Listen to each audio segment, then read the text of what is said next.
Wholesome Saturday. Wholesome Saturday. This 21st day of October 2020. Yo, we are less than 90 days, less than 80 days away from the New Year's. Yo, what changes? What changes are we bringing into the 2024? Hopefully we've grown. What's going on, cuz? What's going on? Welcome. Welcome to the proverbial reading on this 21st day. Proverbs of Solomon, King Solomon, the soul of man, the wisest and richest soul that has ever lived. He ain't asked for riches or power or fame. All he asked for was an understanding heart. If only people had more understanding, if only they had a more understanding heart, we wouldn't be dealing with so much unnecessary suffering around the world today. So much illness coming from our governments, from our corporations, from our financial institutions, and so on and so forth. Check it. The king's heart is in the hand of the Lord. Like the rivers of water, he turns them wherever he wishes. Every way of a man is right in his own eyes, but the Lord's weighs the heart. To do righteousness and justice is more acceptable to the Lord than sacrifice. To do righteousness and justice is more acceptable than sacrifice. Learn to do what is right than to make sacrifices to the Most High God. A lot of people oftentimes think that, going to church, reading a book every day, praying every day, killing a calf, killing a chicken or something like that is more acceptable than doing what is right, than treating others as you would want others to treat you. And that's where they fuck it all up. You get what I'm saying? They think that being strict and doing all these extra stuff is what's gonna help them get into heaven. And that's why oftentimes, or why in this book it is said that whores, that prostitutes and whoever else is gonna make it to heaven before the priest make it into heaven. You get what I'm saying? It's because oftentimes these individuals that we judge because of how they behave towards themselves, we forget to see how they oftentimes may behave towards others. You know what I'm saying? And though they may, fall short to themselves, they don't fall short in how they treat other people. So check it, man. A haughty look, a proud heart, and the plowing of the wicked are sin. The plans of the diligent lead surely to plenty, but those of everyone who is hasty surely to poverty. Getting treasures by a lying tongue is the fleeting fantasy of those who seek death. The violence of the wicked will destroy them, but because they refuse to do justice. The way of a guilty man is perverse, but as for the pure, his work is right. Better to dwell in the corner of a housetop than in a house shared with a contentious and angry woman. Better to dwell in a corner of a housetop than in a house shared with a contentious woman, with an argumentative woman. It is better to dwell in the roof of your house where it is cold, is rainy, is wet. You get what I'm saying? You're uncomfortable than to be in a home with a woman that never stops fighting. We ain't talking about men. This ain't what the verse is about. The verse is trying to just let you gentlemen know. Avoid argumentative people. Men and women. Men in their feminine. Females that don't know how to be feminine. And they're masculine. Just want to argue, want to contend with everything that a man may say. So, take heed, gentlemen. The soul of the wicked desires. His neighbor finds no favor in his eyes. When the scoffer is punished, the simple is made wise. But when the wise is instructed, he receives knowledge. The righteous God wisely considers the house of the wicked, overthrowing the wicked for their wickedness. Whoever shuts his ear to the cry of the poor will also cry himself and not be heard. See that verse right there? And another one. Breading treasures by a lying tongue.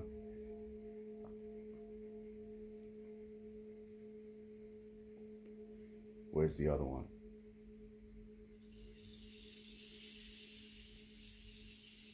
Yeah, getting treasures by a lying tongue, and the fleeting fantasy of fools. The plans of the diligent lead surely to plenty. No, that ain't it. Every way of a man.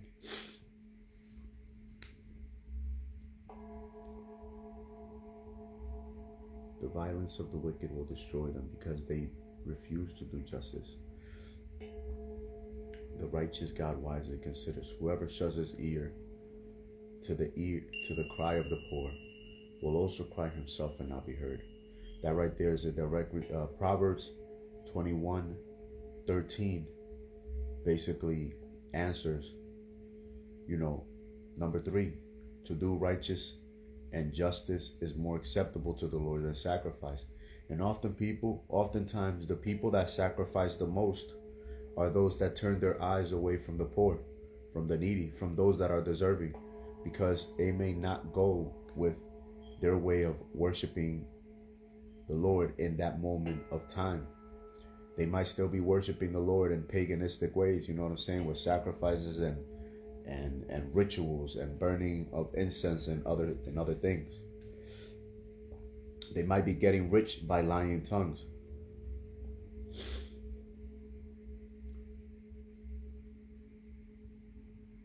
A gift in secret pacifies anger, but a bribe behind the back of strong wrath.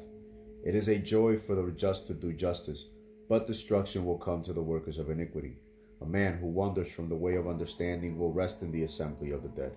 He who loves pleasure will be a poor man. He who loves wine and oil will not be rich. The wicked shall be a ransom for the righteous, and the unfaithful for the upright. Better to dwell in the wilderness than with a contentious and angry woman.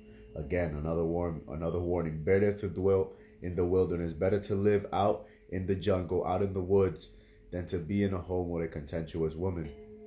Hey, we see why we see in certain cartoons. They might not be like right there with it, but you can see if you look at The Simpsons, Homer would always stop by the bar before he got home, nice and late, and still stop by Moe's, and then stop by the Indian spot to get some more beer before he even got home.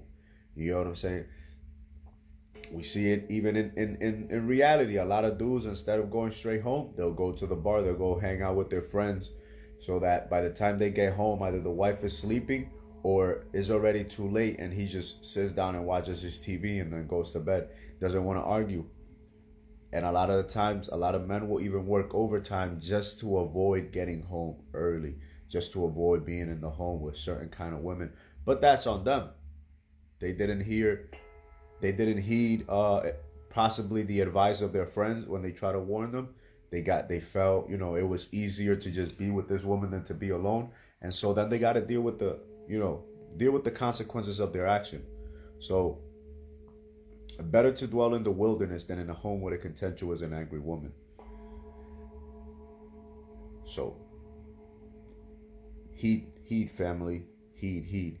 There is a desirable treasure and oil in the dwelling of the wise, but a foolish man squanders it. There is desirable treasure and oil in the dwelling of the wise, but a foolish man squanders it. A fool doesn't know how to appreciate wisdom, and so he will, waste the opportunity of what can be gained. He who follows righteousness and mercy finds life, righteousness, and honor. A wise man scales the city of the mighty and brings down the trusted stronghold. Whoever guards his mouth and tongue keeps his soul from trouble. A proud and haughty man, scoffer is his name. He acts with arrogant pride. The desire of the lazy man kills him, for his hand refused to labor. He covets greedily all day long, but the righteous gives and does not spare. The sacrifice of the wicked is an abomination. How much more when he brings it with wicked intent? A false witness shall perish, but the man who hears him will speak endlessly. A wicked man hardens his face, but as for the upright, he establishes his way. There is no wisdom or understanding or counsel against the Lord. The horse is prepared for the day of battle, but deliverance is of the Lord. He who loves pleasure will be a poor man. These proverbs speak for themselves, man. I started reading that book back in 2000, 3 years ago. It'll be 3 years. So I started reading it consistently, the Proverbs, over the last 3 years.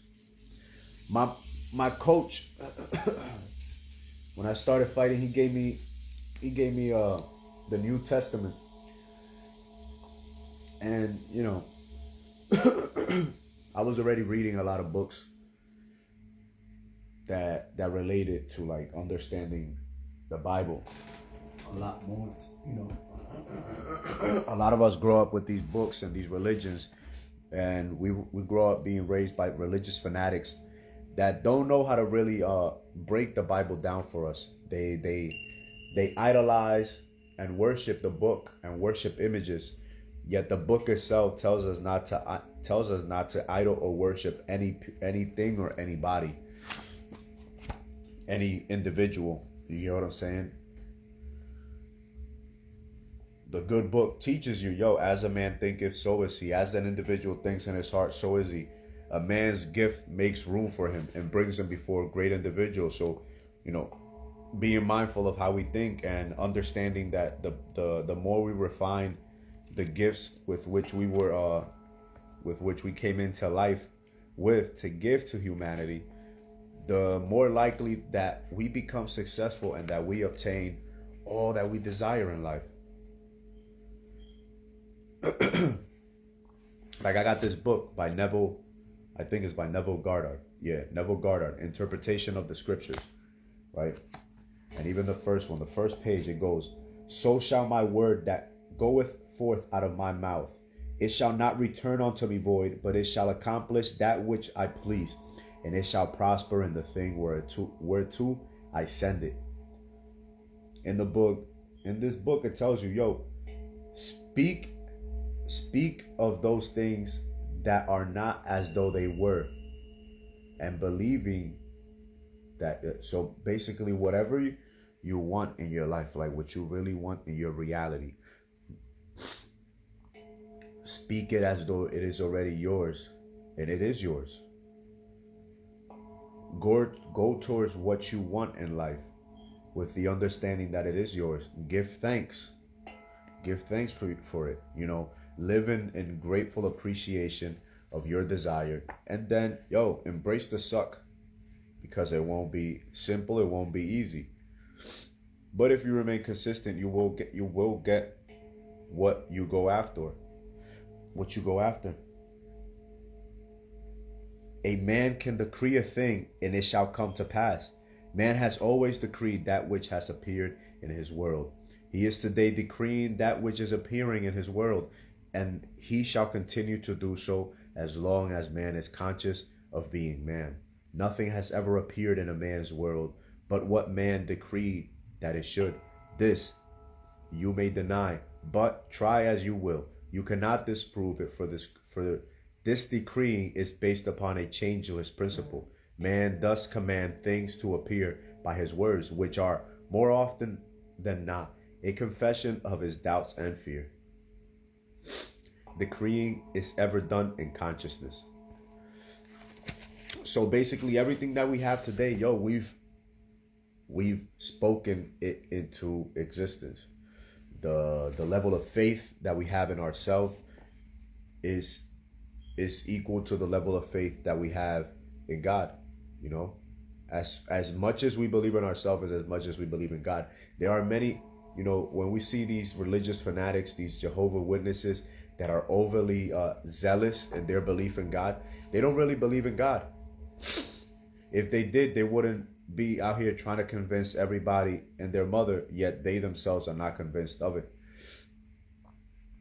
They might not even look the part. They're like walking empty shells regurgitating what somebody else said. They have no authenticity. Some do, you know what I'm saying? Some truly believe, and you can tell in their stature and how they carry themselves, how they walk, how they talk.